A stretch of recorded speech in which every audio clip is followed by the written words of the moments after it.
tells you anything. I just turned the power off. I don't know why that's weird. I think we're on. Okay. Well, I think we're on, folks. So we're just going to go ahead and wing it. They're still kind of figuring out, as always, there's last-minute technical difficulties. So I'm just going to... Yeah, don't talk about the technical difficulties, just do the show. That's right. Well, it's our regular viewers know all about it. Anyway, we are live today, and this is the Atheist Experience. Hello, everybody. Hi. I am your host for today's show, Martin Wagner. My co-host today for the program is Mr. Russell Glasser. Hello. Jeff D., our regular host, is out of town. And our guest today on the show is Laura Sargent. Thank you for being on the air today, Laura. You're welcome. Okay. My goodness. Okay. Well, Just shut up and do it. guys, you're audible. Yeah, we know. Okay. Okay, anyway. Okay, well, our viewers will love hearing from you, too. Yeah. Okay, so anyway, Vic, you can just go ahead and as just for the fun of it. Generally, it's not a good idea to tick off the guy that's actually fixing the stuff. Yeah. Well, that's not our fault. Okay. Anyway, this is the Atheist Experience. Hello again. Thank you for watching. Let me see. This show is sponsored by the Atheist Community of Austin. We are a live, nonprofit educational organization promoting positive atheism and the separation of church and state. The ACA holds weekly meetings every Sunday morning at 10:30 at the Hot Jumbo Bagel Shop. These meetings take place at what used to be after our original time slot. This show has for years been on the air, starting from about 9 a.m. and running to 10:30 a.m., but we lost that time slot, and but have gained an afternoon time slot. So ordinarily we would be able to invite everyone after the program to come on down to the bagel shop and meet us, but it doesn't quite work that way anymore, but we still have kept our 10:30 a.m. meeting time, and there I am, hi, and, and that takes place, as I said, every Sunday. That's our traditional meeting, and that is open not only to ACA members, but to all atheists and agnostics and atheist-friendly persons out there. Also, we have set up sort of a new meeting time, which is a happy hour, which takes place midweek. It's a Wednesday evenings. In theory, it starts around 7 o'clock, but people will trickle in 7:30, 7:45, 8, 8:30. Just very informal happy hour at Waterloo Ice House, not Waterloo Brewing Company, Waterloo Ice House, and that's on Burnett Road, sort of in North Austin, between Steck and 183. And so that, once again, is another little informal gathering. And those have been really good because it's an opportunity for people who can't or don't want to get up early on Sunday mornings. I haven't made it to one of those yet. Are they well populated? Well, this week's wasn't. It was just like 4 of us, but I've been when there have been, 9 or 10. So it can be, it just depends on everyone's schedule, but that's what it's just there for people to go to. So again, if you like... Atheists and beer. That's right. What more could you ask for? Atheists aren't really beer-guzzling people, well, that's found true. out. We had our solstice party in December, and got a keg of... float the keg. Yeah, I got a keg of Shiner for that. I don't even think we emptied it halfway. So it's like just the two of our, I remember, like, poor Paul Wilson was trying to, like, I think, a couple of other guys were trying to heroically. Well, my fault was I brought my own Guinness, and that was what I was drinking all night. So, we buy a keg, but then everyone brings their own beer. I think I may have maybe 1.5 beers, so, I'm partly at fault, too. So, but anyway, all right. Well, here we are. We're live, and our heroic producer, Vic, has saved the day once again. So, Vic always does a wonderful job making sure that we get out live on the air, and we also, thank the folks at ACAC who help us out and provide us with all this great equipment, and help us figure out how to work it. So we appreciate the assistance there as well. Live TV has historically always been a bit of a seat-of-the-pants adventure, and so it's... right, get on with it. So we're having fun. It's an adventure every time. Let's see, what else is there to talk about? And announcements. I mentioned our Sunday morning meetings, and those take place, as I said, every Sunday except for the first Sunday of each month. That is when we have our lecture series at Furr's Cafeteria at North Cross Mall, and they open 11, and that, of course, involves a brunch. Although this coming Sunday, April the 1st, is not going to be a lecture series. This is our, we're like nominating officers and board of directors members and things like that. So I can't imagine that that could possibly be of a whole lot of interest to non-ACA members. We're doing it at FERS, though? Yeah, but it's happening at first. So that's I'm really- actually doing the lecture 2 months from now. Oh, you are? Yeah, I Okay. put in a request. I'm going to be talking about the evolution of love and sacrifice. Interesting. Okay, so you heard it here first then. Our speaker on June 1st? I think it's May, No. Well, okay. Well, our next one is, April. yeah, and then I thought you said 2 from now. Well, So I guess you were including mine- April. Okay. yeah. Well, all right then. Well, that's interesting. We'll have to have you on the show again to talk about that and a Okay. little bit of prep people for what that's all about. Oh, let's see. So anyway, before we introduce our guest and get into that bit of the show, we'd like to go to Russell for the news today. All right. And what's happening Here's around the the world? news. Well, we've got a bit of scientific news to start off with. Scientists have discovered a 3.5 million-year-old skull in Kenya that may force them to rethink the central place of the fossil that is nicknamed Lucy in the human evolutionary tree. The skull was identified by Meave Leakey, I hope I pronounced that right, a member of the famous fossil hunting Leakey family. So that would include Mary Lewis and Richard, Lewis, who are the grandfather of right, people clan. who are very high on the list of selections to misquote by creationists, if you've noticed. She said that it is about the same age as Lucy, but appears to be a completely different and previously unknown species with a more human-like face. Researchers named the species Kenyanthropus platyops, or flat-faced man of Kenya. Very original. Leakey said the chances are 50-50 that this species and not Lucy's species, Australopithecus afarensis, I did that pretty well, Yeah, very good. was an early direct ancestor of humans. Although Leakey believes that the skull represents a genus that is separate from Lucy's Australopithecus, another researcher said it could just be a subcategory of Lucy's species or a related but different species within her genus. That's interesting. So, always brand new news breaking on the science front, Yeah. which is why That's right. it's so important to stay up to date on this stuff, because if you talk about things that happened 10 years ago, you don't really know what's happening in current science. On another note, several reports written by senior members of women's religious orders and by an American priest assert that sexual abuse of nuns by priests, including rape, is a serious problem, especially in Africa and other parts of the developing world. The reports allege that some Catholic clergy exploit their financial and spiritual authority to gain sexual favors from religious women, many of whom in developing countries are culturally conditioned to be subservient to men.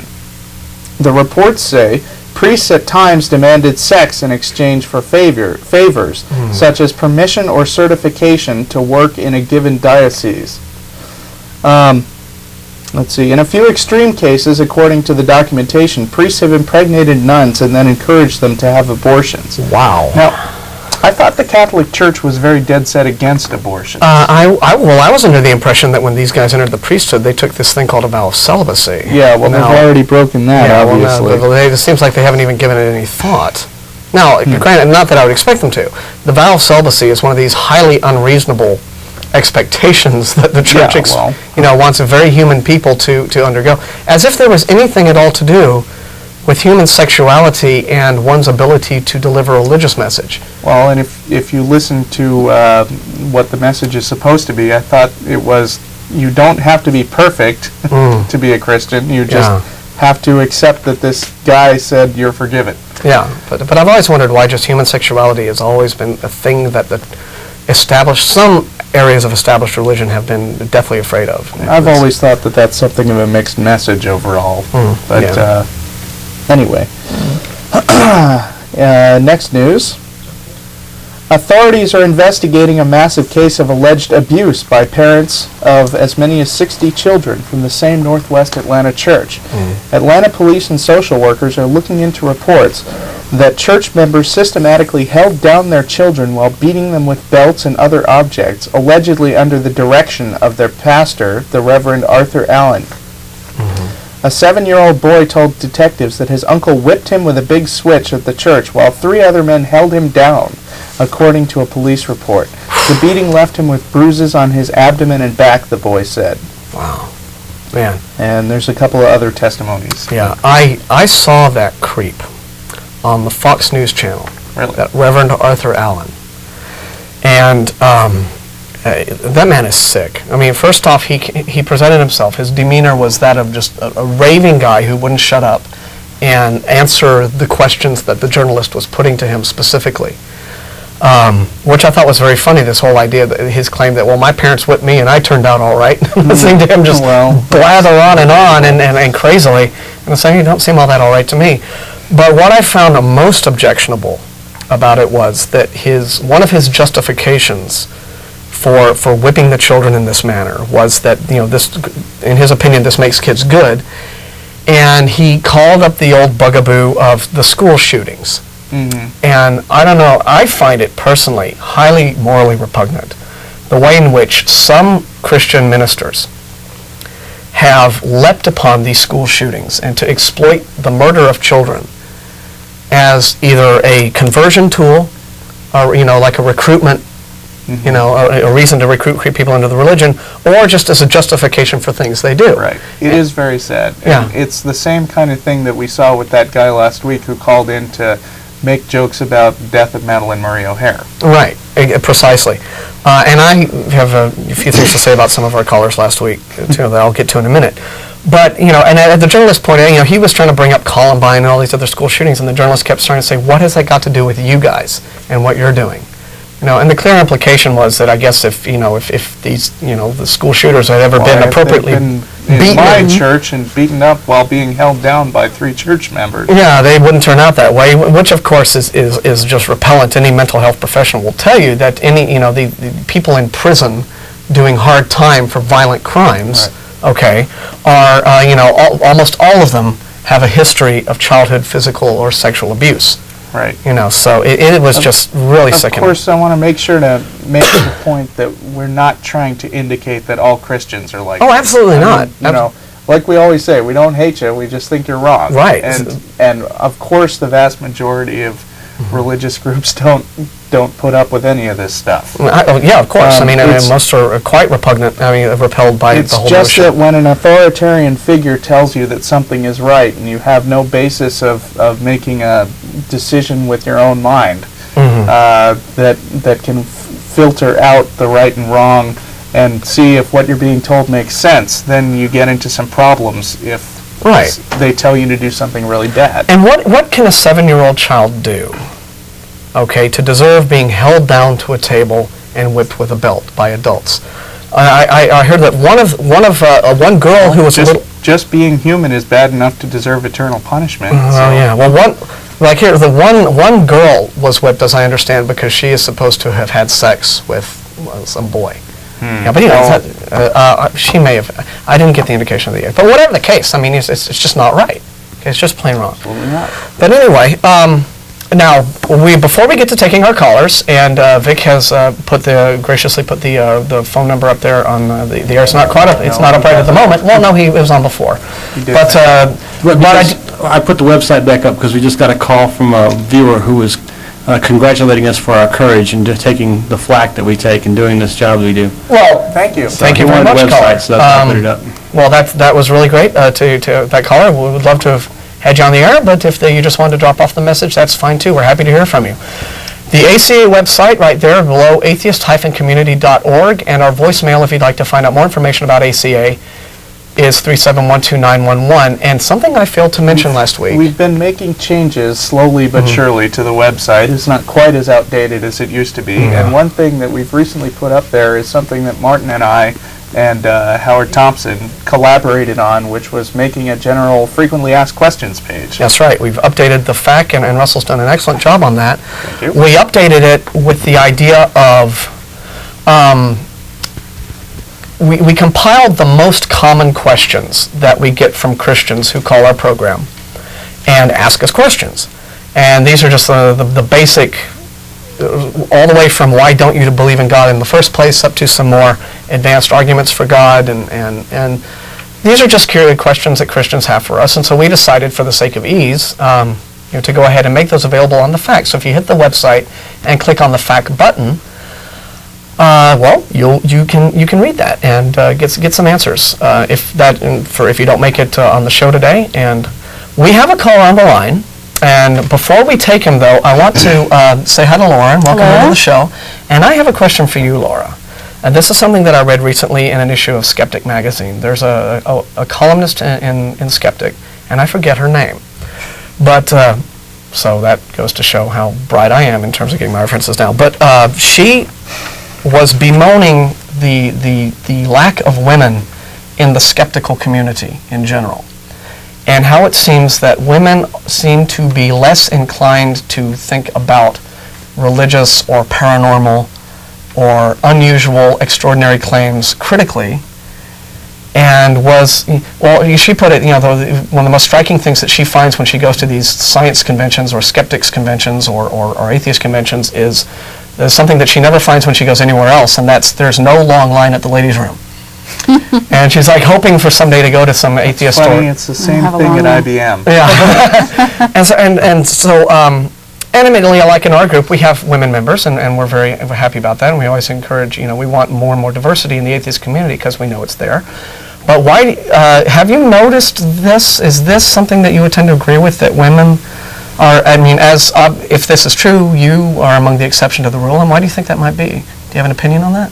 Why there aren't that many women there, or why the women don't think about it? Why women don't tend to think skeptically about, I know so many women who just swallow astrology and I think part of it is, do you want my real opinion? Here's my real opinion. Take the gloves off, I think lady. in this society, women are more oppressed than men, so they are more likely to cling to something that acts as a support system. Oppressed? Yes. Okay. Economically, socially, emotionally. Okay. There's a lot more pressure on women, so I think they need the support system of a church and some other beliefs.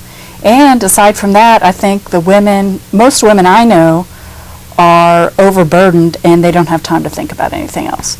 So they don't have time to think about anything critically because that's a luxury.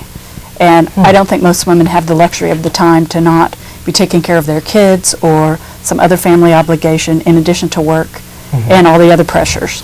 So I don't think most women have the time or the luxury to do that. It's just hard enough to get through a day. Yeah. Yeah. That's what I think. I take it that you don't accept the old canard that like men are more logical and women are more emotional and all of this kind of business. Please, they haven't met my wife. That's a scapegoat. That's just a scapegoat reason. Yeah, that really is. What do you think would be a way, if any, in which that women might find skepticism more appealing, might find religion and these easy outs of, looking at paranormal... More support system, More support? I think. More of a... all right. Well, like for our group to be larger, have more women, know that there are women down there, and we'd love to have more women come. I'd love to talk to y'all. Yeah. But a structured environment, like I moved from one city to the other, if I had known that there was an atheist church or atheist something, instead of it took me about a year to find that out, I would have built a social network within a year instead of it taking 2.5 years or whatever it took. Yeah. And I think it'd be nice to move from any city to any city and have people already there that you can go and plug right in. Yeah, it's a very convenient feature of religion, isn't it? Yeah, I mean, one of the things that religion does right, of course, is it has built, the thing about the church model that works is it does give people that sort of community with which you can belong and feel a part of. And so that I think and is... it's structure if you need it. Yeah, precisely. And there is a lot to be said for having like that, the church, this sort of family atmosphere. And it's not that atheists aren't inclined to put together this sort of thing, but once again, we are so spread out and we are such a smaller part of the body politic, the general population, that it's just sort of hard for atheists to kind of communicate. And also realize that they're out there. There's other people like you out there. There are more women that are more afraid to speak up and say they're atheist because I think the repercussions on women are greater than on men. Oh, right, like presumptions that you might not be a good mother, and that All you're sorts of things. nasty, and Yeah. and then we don't even have to get And into it's some of okay it. for a man to get up and say that. Oh, right, yeah. So. So yeah, you guys have a lot of nasty Extra pressure. baggage that society hits you with, and it's not fair and it's not right, but it's just the unpleasantness of reality. We have some calls lined up, so we're going to take a couple of them, and we appreciate you guys holding. And then after we do that, we'll do a couple more announcements and just keep the calls coming. So let's start with Stan, I believe.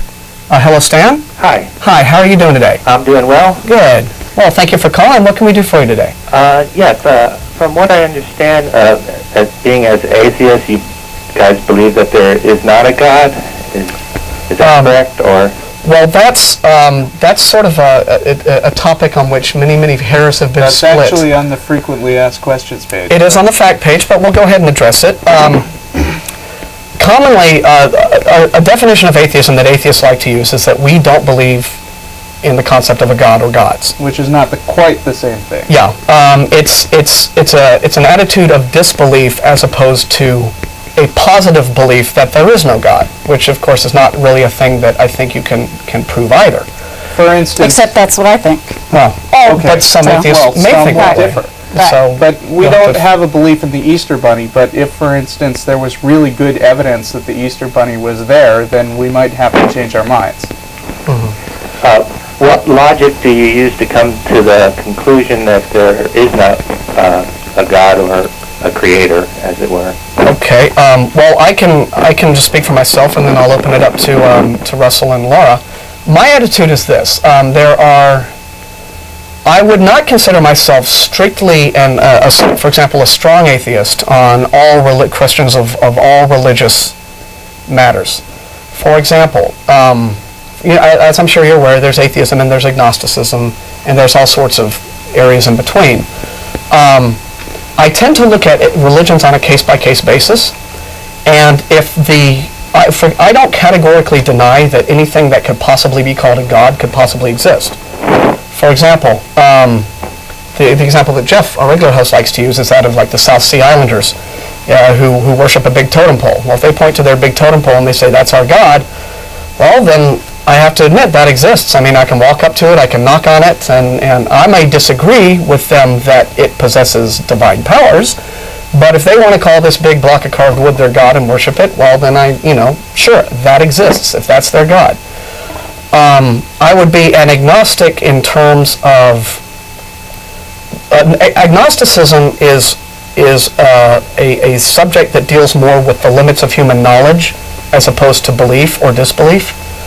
And so since I don't have enough data to claim that I don't have absolute knowledge that there is nothing in existence that could be considered a God, I would consider myself an agnostic on the big question.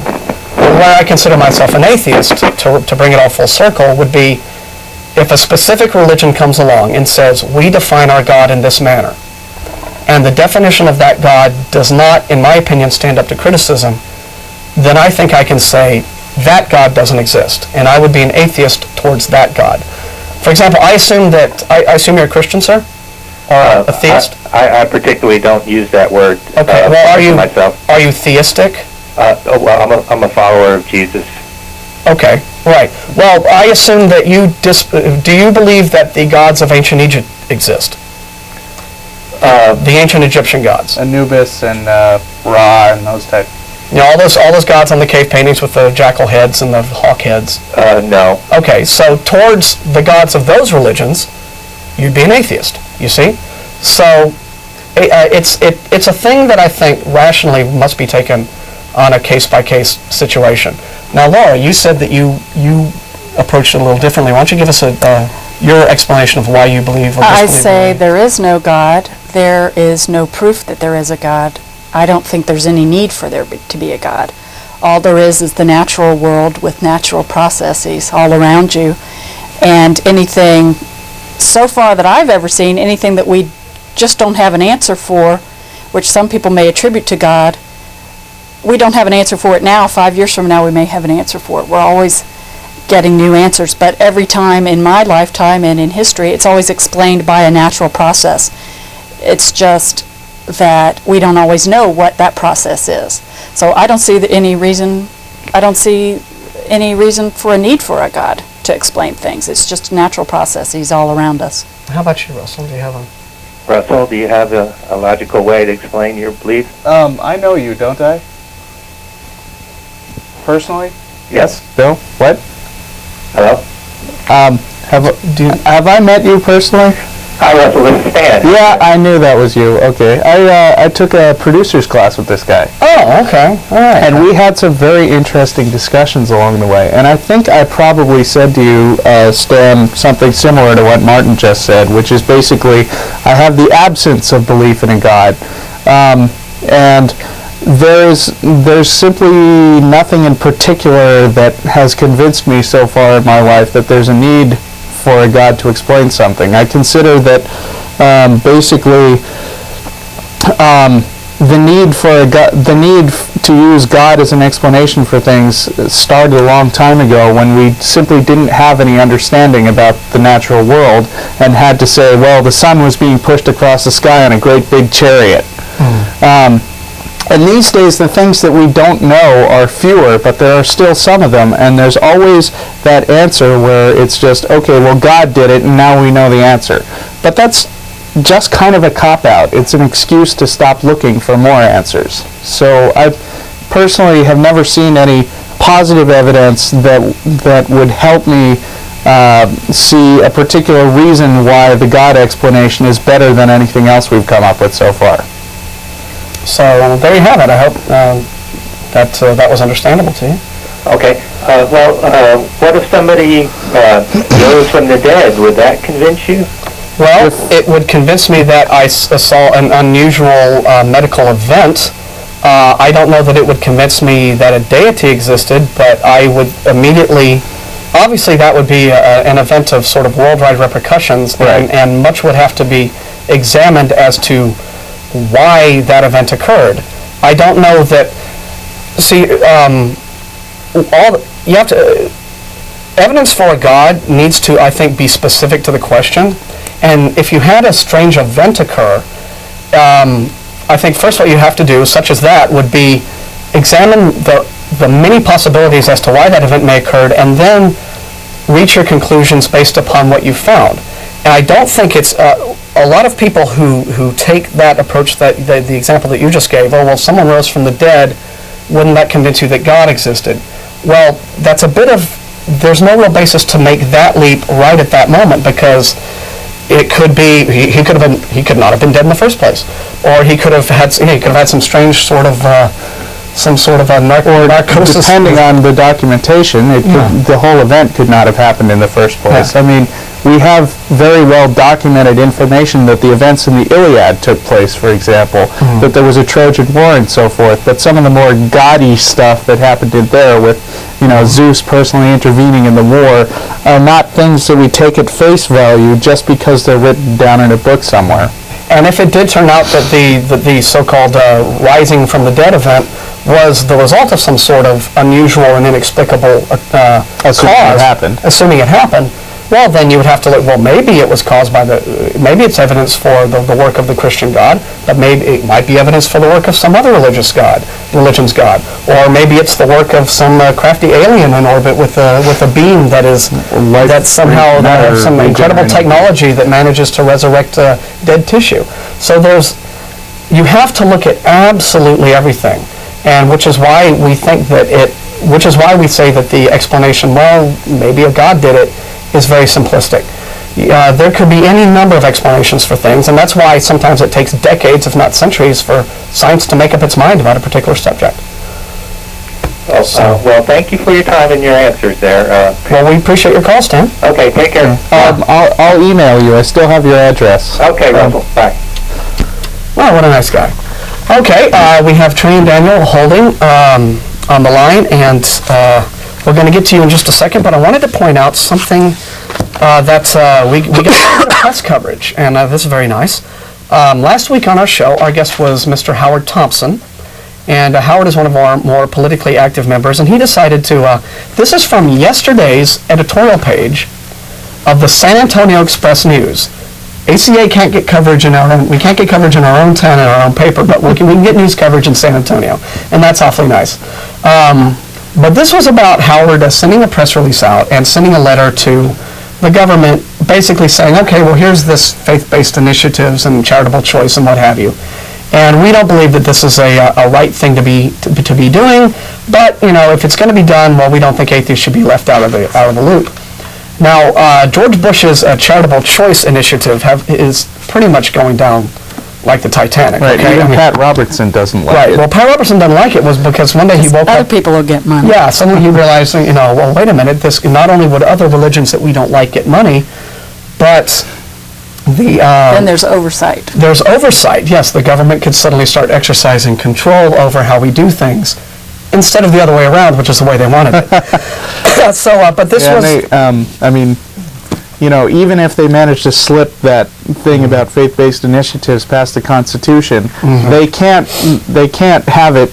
I mean, they can't twist around a way that it can only support fundamentalist Baptists. Right. But anyway, So this therefore, then they don't want it. got covered in the San Antonio paper, and Howard has told me that he also got contacted by someone with the Associated Press, so it might get out on the wire. So that's a lot of fun to have. And watch for atheist charities in the future. That's right, as Howard's Soup and Reason Kitchen. And I like seasoning in my soup, but reasoning in my soup would be nice as well. Anyway, so let's go ahead and talk to Trey on line 2, and just keep the show going. Feedback in a big way. Hello, Trey? Hello, Trey, on line 2. We're not getting anything. I'm going to put you back on hold, Trey, and I'm going to take line, sorry about that, I'm going to take line 3 and see if we can get Daniel. Hello? Okay, well, we're having a little bit of fun. Open phone lines, folks. Okay, hang on. All right, air. Darn it, okay, well, again, this is a thing that happens. We'll try line 2 again. Hello, Trey? Hello. All right, well, maybe he's not on the air. I'm sorry, guys, if you're holding off somewhere in some, on, the fourth dimension or something and we can't reach you, I'm sorry. I'm going to have to release you, and please call back. Try calling back. Phone problems are not an unusual occurrence, so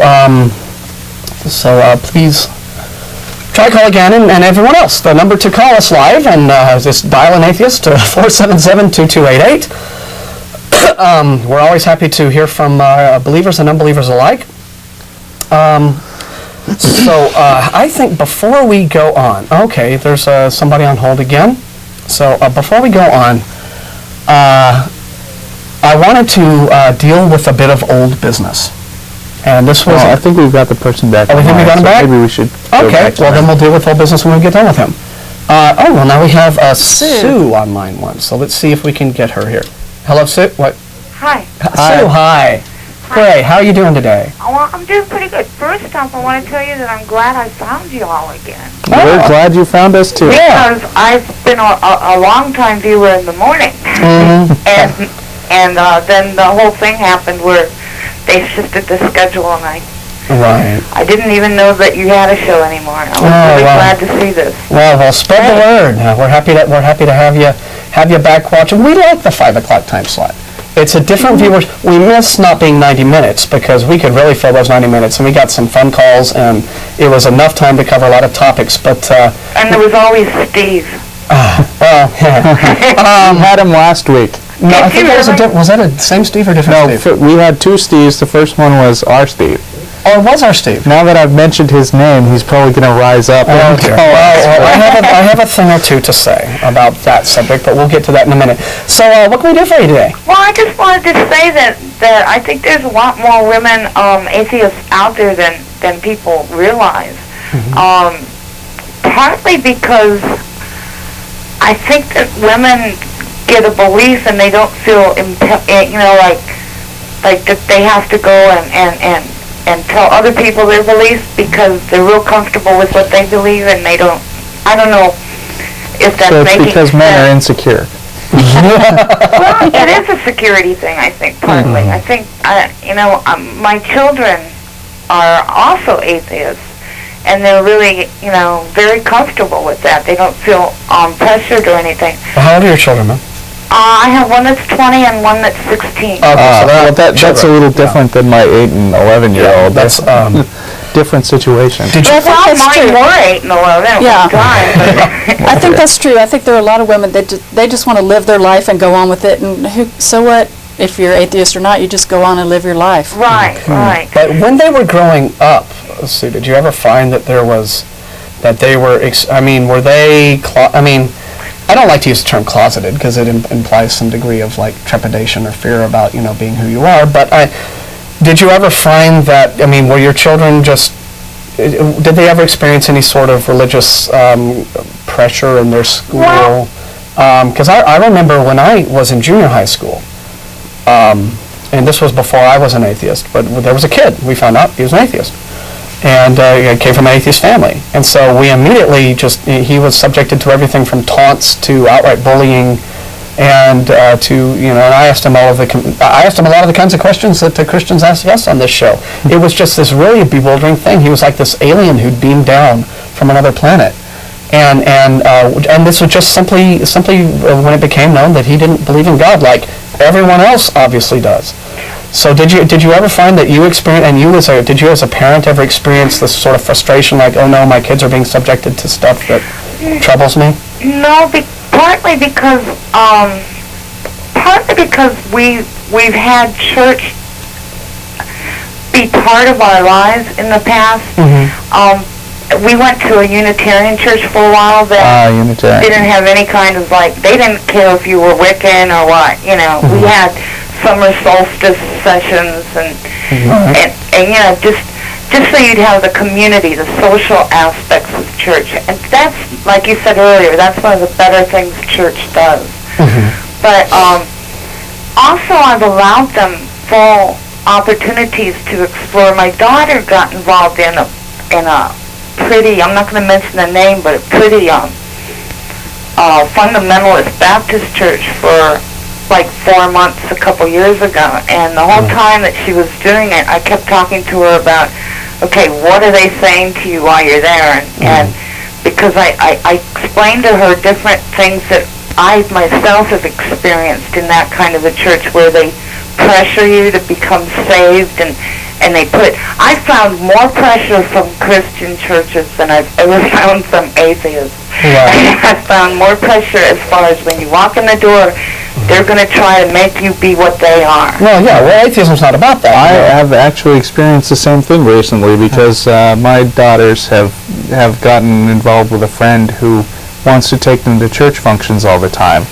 Well, my daughter really enjoyed it because they were doing all these games and parties and stuff. That's exactly what happened too. They were bringing him in, drawing him in. It was like there's all these different sessions, and she said, all of a sudden she came to me, and it was like the week before she quit going, and she said, well, okay, it's happened. And I said, what do you mean? She said, the preacher started telling us how our parents are horrible people and that the only ones they can trust are them. Oh, that is low. Wow. I said, well, but see, I've always been real open with her and talked to her a lot about everything. Anything she wants to talk about, we talk about. The pastor told her that specifically? Yeah. In response to her telling him No, he told it to everybody, all of the kids that were there. Part of the sermon was, we know that your parents criticize you. We know that your parents are trying to get you to do certain things and stuff.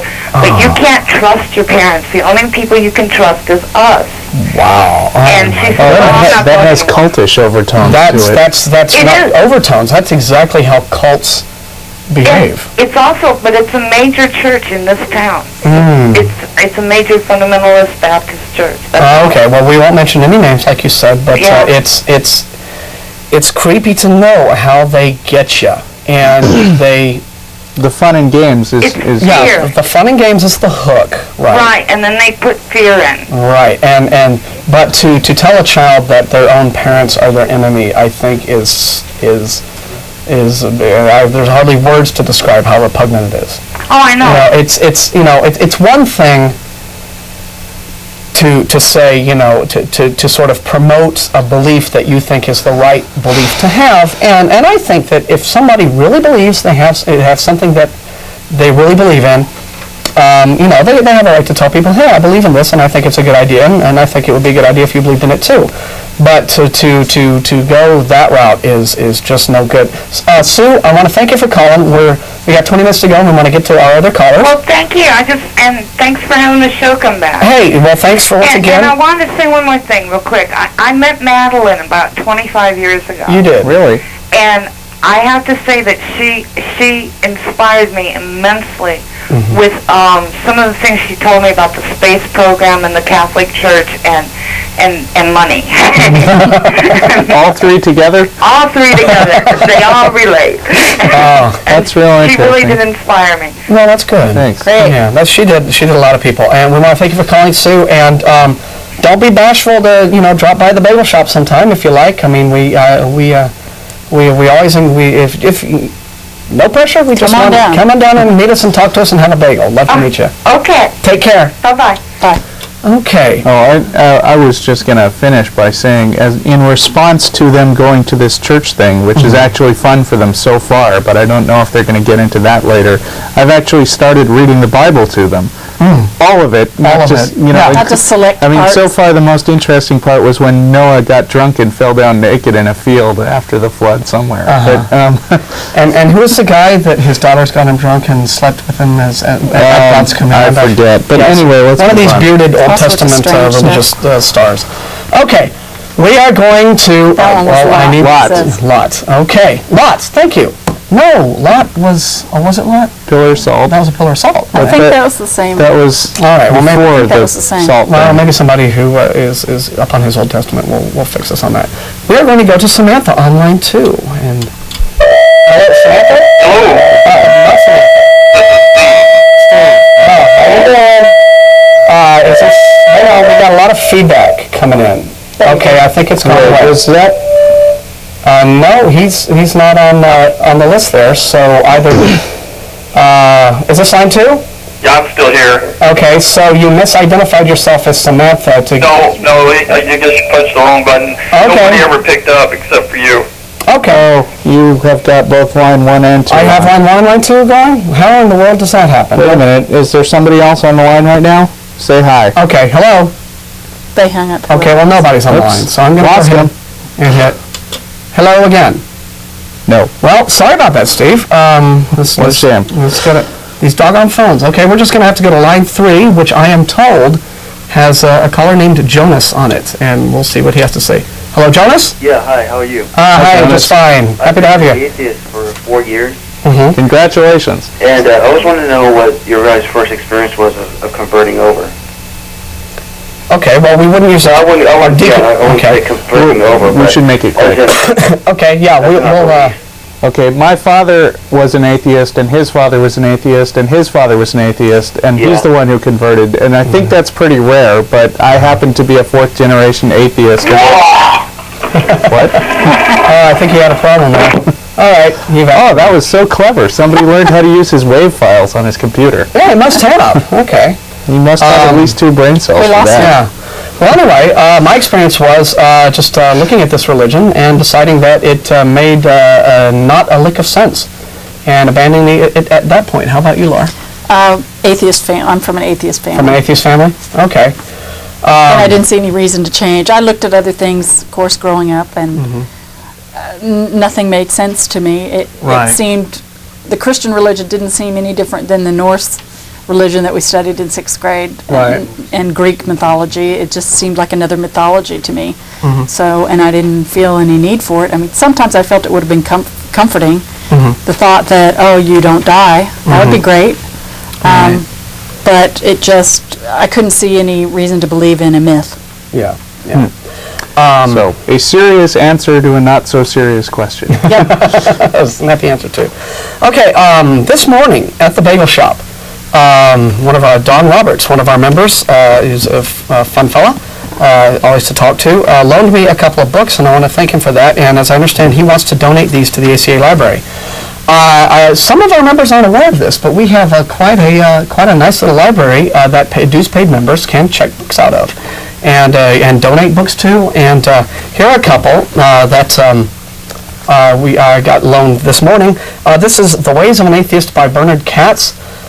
This is it's not very thick, and it's I guess as far as atheist literature is concerned, it could be considered light reading, I guess. But it's just a general expression of his atheist thoughts, and if nothing else, it's a terrific this inexhaustible fount of really amusing quotes to use in your email sigs. He really kind of takes off the gloves in dealing with his disagreement with religion and why he thinks it's not a healthy thing for people. But in terms of slightly more serious and philosophically sound approaches to religious criticism, here's a book called The Case Against Christianity, written by Michael Martin.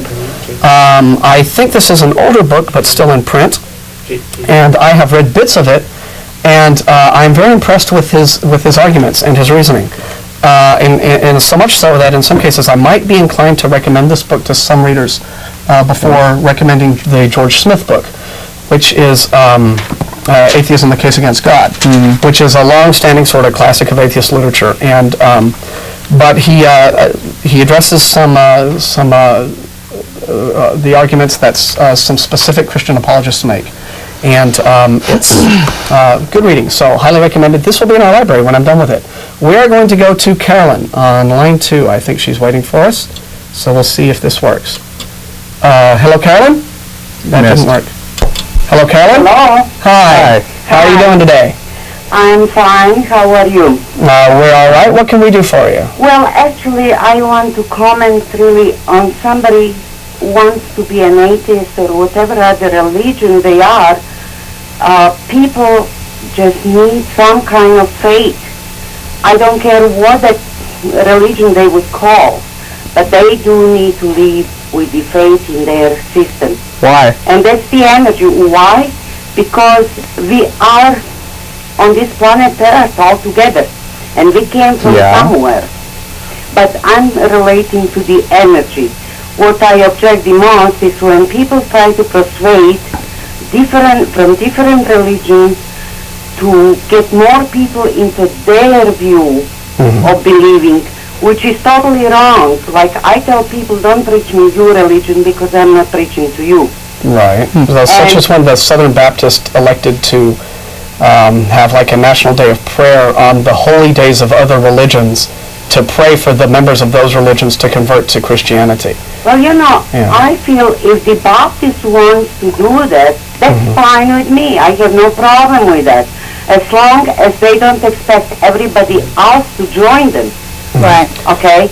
And I feel I have right to believe in Christ, who suffered and be going through a horrible behavior of people like us, and have been killed because of people like us.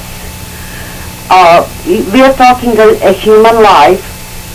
Whatever he was a son of God or not, we don't know that. You don't know, I don't know.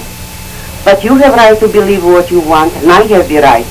My also biggest objection is that people do to the religions, different religions, they kill each other today. Instead of concentrating of reducing the population on this earth, they're killing each other. Like all the females don't know what the heck they are thinking when they get pregnant. Do they have a child as an accessory to be just sent to war and killed?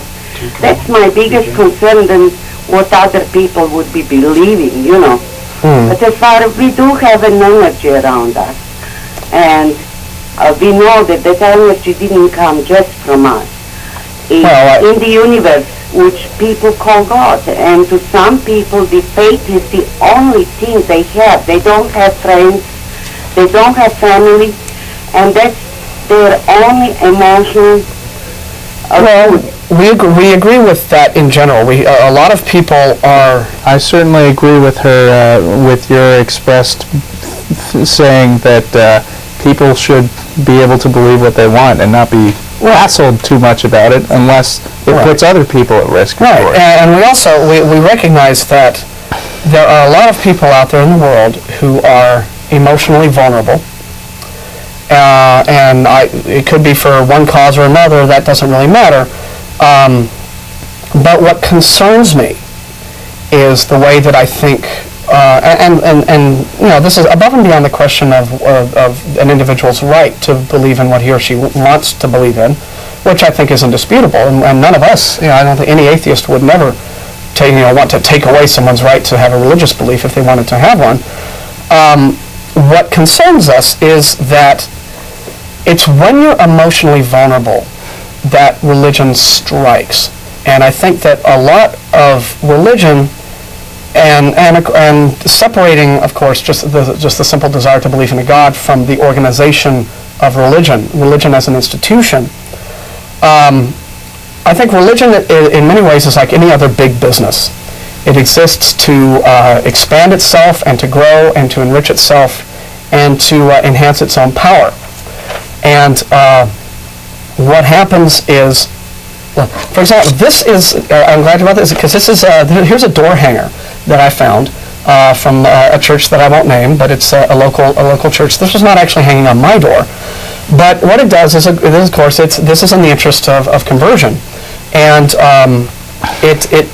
and reading down it, you get the impression that the approach to getting new converts is one that is not so much through any concept of love, or at least not that I understand it, or hope, at least that I understand it, but one of basically scaring people. It manipulates fear and emotional vulnerability.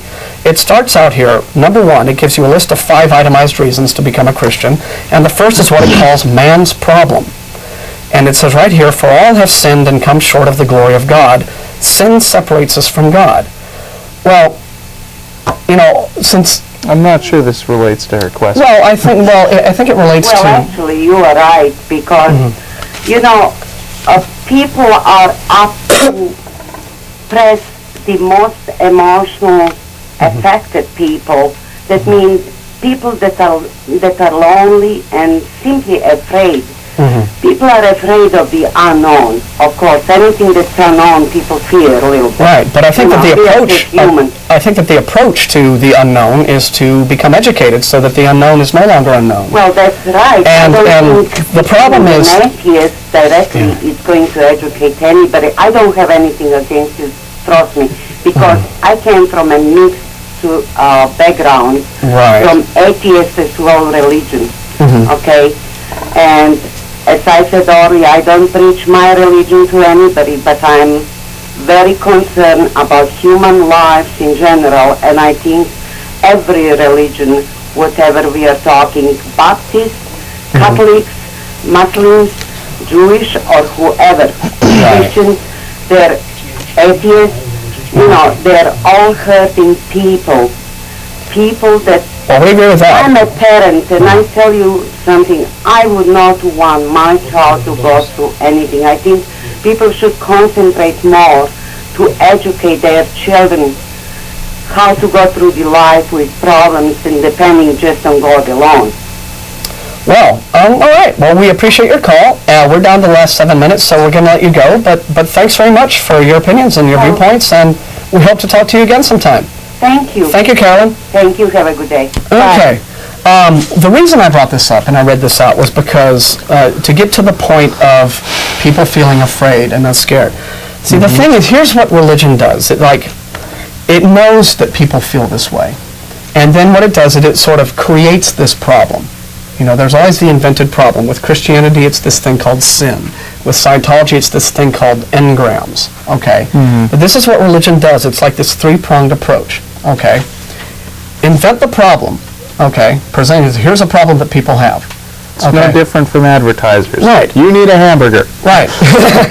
Then, or a supermodel. Second step is relate all of the dire consequences that will happen to you if you fail to address the problem. And then the third step is offer... We are the solution. We are the solution. The only solution. The only solution. So this is what I think, and I don't think that's a good thing to do with anybody. I think that people should... The way to deal with your fear is to, if you don't have friends, get out and make friends. Okay, we're down to 6 minutes. We're going to do Jay on line 2. 3, excuse me. Not that they care. Well, I didn't do it right. Hello, Jay? Hello. Hi, thanks for holding. Sorry to keep you waiting so long. Yeah, I just had a couple of questions. Okay. What is the foundation for the atheist religion? What is the basis? Okay, well, the problem there, of course, is that atheism is not a religion. And that's on the frequently asked questions That's page. on the website, but just to go ahead and delineate, if you look up religion, I'm looking at it right now. Yeah, okay. Well, the dictionary, we just used dictionary.com, which is an online dictionary website for the sake of ease. 3 of the definitions pertain to the worship of a supreme being or spiritual leader. And that, of course, doesn't apply to atheists. What do atheists worship? What do they do? We don't worship anything. That's contrary to the definition of atheism. Atheism is the rejection of religious beliefs or spiritual beliefs. Okay. Sometimes we get accused of worshiping ourselves, but Right. I don't have a shrine to myself. The one definition that we found of religion that could apply to atheism dealt with a definition that said any sort of activity that is pursued with devotion and dedication. But you got to have some type of how should I say, you point out how the Christians believe and what they believe. What are your points of your bullet points? What are the bullet points to be an atheist? Okay. Well, I'm not just sure specifically what might be meant by that, but I'll just say that you'll find that many atheists. I mean, you have to have some beliefs. I mean, you wouldn't be an atheist if you didn't believe what the atheists believe. What do they believe? Well, the only thing that's incompatible with atheism is theism, of course. So if you are in the atheist community, you will find people of all different manner of personal philosophies and beliefs. There isn't a set of rules that atheists will follow. We're not centralized, so all different atheists believe different things. Yeah, you'll find atheist Democrats. Well, but we're not. Well, in a sense, though, he's right. As long as you don't believe in Jesus Christ. Well, no, as long as, in a sense, you're right, because Buddhism is a religion that does not have a deity. So in a sense, they're atheistic in that regard. Now, just to give you an idea, you'll find atheist humanists, you'll find atheist libertarians, you'll find atheist Democrats, you'll find atheist Republicans, you'll find atheist objectivists, you'll find atheist communists, which we don't agree with. But you'll find the only thing, apart from the fact that we generally agree that we don't believe that gods exist, there's no real requirement for any atheist to agree with any other atheist on any subject. So the number one thing is that you don't believe that there is a God at all. We don't believe that there are gods. And not believing that we're gods makes us a minority in the society, which is why sometimes we feel like we've got enough common interests to get together and talk in meetings or bagel shops. The question I have is, how do you think that man was created? Okay, well, this is animals for that matter. This is a question that we can't really address in 2.5 minutes, but and in fact, we're down the last 2.5 minutes of the show, so I'll give you a brief address on response to that. Or we could just direct him to talkorigins.org. Exactly what we're going to do. But we want to thank you for calling, Jay, and try to call us maybe next week a little earlier in the program. Maybe if you have more questions for us, we'll try to get you on earlier. Is that all right? I do want to help with your confusion. Thanks. Well, we don't seem to think we have a lot. Perhaps he's got that backwards. Yeah. The question on human origins can be dealt with at this website here. Usually when people call and they ask us questions like that, we really like to refer them to talkorigins.org, which is a website that archives articles on specifically the creation evolution debate, but on other general questions about generally cosmology. Scientifically understood information about how we got here and where everything comes from. Yes, and Jay, and again, I have to say that if you think that it's confusion to not believe that there's a big invisible man micromanaging the universe, we'd certainly love to be cleared up on that, because it would be a very impressive thing if it were in fact true. A couple of other websites of interest. There's skeptic.com. You're not supposed to put the www in front of it. I forgot about that. Yeah, you are. I mean, you can. Okay. Well, I was told you can't. Skeptic's Annotated Bible is a fully annotated, it's the complete text of the Bible with skeptical annotations and critical annotations. And then, of course, infidels.org is a fun, all-purpose atheist website. We're down to our last minute. Steve, I'm sorry we didn't get to take you, but quite frankly, we just weren't in the mood to deal with creationist nonsense today. The talkorigins.org website is where to go if you want genuine information on And how you can evolution email them works. and they answer. And you can email them and you answer. But if you just want to call the show and troll on us about this never-ending subject, it's just old. We're not We interested. got here by natural processes. Yeah, it's boring. We don't care anymore. Go ask the experts. We're not scientists. Okay.